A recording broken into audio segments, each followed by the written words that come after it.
કેમ છો મિત્રો? ગુડ મોર્નિંગ, જય Shri Krishna, Har Har Mahadev. Welcome to my YouTube channel ને મારી ચેનલની અંદર તમારું હાર્દિક સ્વાગત છે. તો ભાઈ બધાને મારા જય શ્રી કૃષ્ણ. અને સામે છે નોંધાની મૂર્તિ ને ભાઈ અહીંયા છે આખી સમાગેરી જે આખી. અને અત્યારનો મોર્નિંગનો ટાઈમ થઈ ગયો છે 9 વાગે યાદ છે એટલે 9 વાગે જ હું ઉઠ્યો હતો. 9:30 થઈ ગયા છે કેમ કે આજે પણ આપણે જવાનું છે શૂટમાં. સડનલી કોલ આવ્યો કે ભાઈ આપણે શૂટમાં જવાનું છે તો આપણે નીકળીએ હમણાં શૂટમાં. પણ એ પહેલાં આપણે જો મને એમ કે સવારે હું જીમ જઈ આવી પણ જીમ ના જવાનું, કાલ રાતે જઈ આવ્યો હતો એટલે. અને અત્યારે બને છે આપણો અહીંયા બ્રેકફાસ્ટ. જય શ્રી કૃષ્ણ. તો અત્યારે ચા દૂધ ને રોટલી બને છે. અરે માખણ હોય તો ખબર નહીં પણ ઝીણી સેવ હશે તો સેવ વાળે રોટલી ને ભાઈ ચા દૂધ ફટાફટ દાબી લઈએ જેથી કરીને વરસાદ અત્યારે ઓછો રહી ગયો છે તો ગાડી લઈને નીકળે કે ભાઈ પાછું કાલની જેમ રિક્ષામાં જવું જોશે, કાં તો ક્યાંક ઊભું રહેતા જવું છે, કાં તો પલ્લી જ જવું જોશે. રેનકોટ ફાટી ગયો છે મમ્મી, પણ કઈ વાંધો નહીં, આજે એનું સોલ્યુશન આવી જાય. કાં તો નવો આવશે કાં તો પછી એમાં જોઈ સિલાઈ લાગે તો સિલાઈ મારીને ચલાવીશું એવું છે.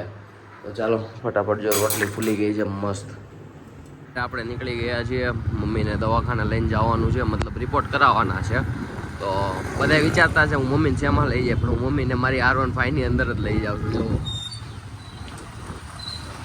જો મમ્મી બે ગયા છે પેલે માળે, તો ચાલો ફટાફટ નીકળે છે. દાંત કાઢે છે, મમ્મીનું બ્લડ લેવાઈ ગયું છે. અને બીજી વાત મિત્રો એ કરવાનું, જ્યારે હું કોલેજ ટાઈમમાં ભણતો હતો ને ત્યારે ભાઈ હું ને અહીંયા જોબ કરવા આવતો હતો. મતલબ 12મું ભણતો હતો ને ત્યાં આવડી લેબોરેટરી આની આ લાઈનની અંદર આગળ હતી. ત્યારે મેં નહીં કન્ટિન્યુ 3-4 વર્ષ જોબ કરી. 3-4 વર્ષ નહીં, એ દોઢ વર્ષ નહીં મમ્મી, 2 વર્ષ જેવું નહીં. ત્યારે ભાઈ અમે ફાઇનાન્શિયલી સ્ટેબલ નહોતા એટલે ભાઈ જોબ કરવી પડતી હતી. જો આની આ લાઈનની અંદર આગળ પેલું બ્લેક કલરનું બોર્ડ મારેલું છે ને તમને બતાડું, જો અહીંયા ત્યાં હું જોબ કરતો હતો. હવે તો ભાઈ આપણે આપણી રાણીની અંદર આવી ગયા છે ને મમ્મીને પણ આપણે બેસાડી દેવાના છે.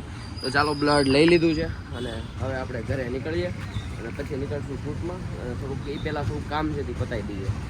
તો આવી ગયા છે 10 ને આપણે આવી ગયા છીએ શૂટિંગમાંથી ઘરે. ને હજી આ લોકો જમીન ઊભા જ થાય. જો હજી પપ્પા જમીને ડાયરેક્ટ એને મમ્મી અને પપ્પાએ ડાયરેક્ટ ખલેલા ખાવાનું ચાલુ કરી દીધું છે. અરે એણે પણ સાંજે કંઈ ખાવીને કંઈ ખાધું નહીં ખાધું કે ખલેલા હે મૂસલો હું ખાઓ કઈ વાંધો નહીં, પણ નહીં અમારે ડાયટ હોય એટલે અમારે ભાઈ મૂસલો ખાવો પડે. ભાઈ મૂસલી જ અમારા માટે સારું છે, હાન માટે પછી હજમ નથી થતું એવું છે. તો જો એનું બ્લાઉઝ જો એટલે પહોંચ્યું છે. તો આનું બ્લાઉઝ જો, હા આવું બ્લાઉઝ. અચ્છા પીઝાનું રહેવા દે.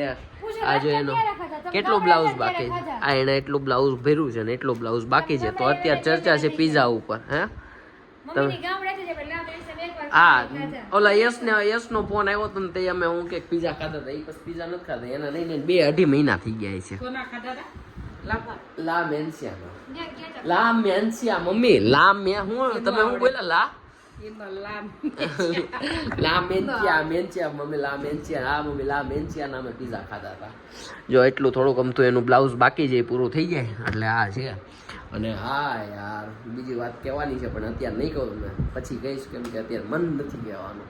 જે હોય વોટેવર તમે એમ કહેતા છો ભાઈ કાંઈ નહીં નો કે કાંઈ નહીં, મારું હું કાંઈ તમારું કાંઈ ન જાય. જો ભાઈ મમ્મી આખું તોરણ પૂરું કરી દીધું છે ને પપ્પા જો અહીંયા બેઠા બેઠા ખલેલા દાબે છે અત્યારે મસ્ત. મમ્મીએ જો આખું તોરણ પૂરું કરી દીધું છે મસ્તીનું. અને હા આજે અમે જેમ લેબોરેટરી કરાવવા ગયા હતા તો ટેન્શન ન લેતા, મમ્મીની ડાયાબિટીસ કંટ્રોલમાં આવી. શું કીધું ડૉક્ટરે? દવા બદલી દીધી હે?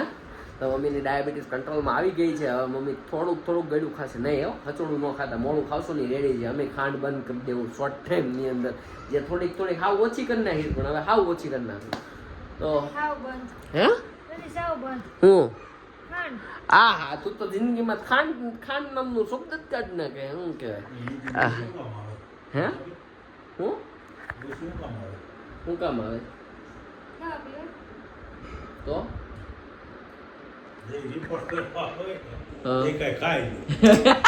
મમ્મી એવું છે? રિપોર્ટ કરાવવા ટાઈમે તમે કાંઈ નથી ખાતા પછી દાબી ગયો છો?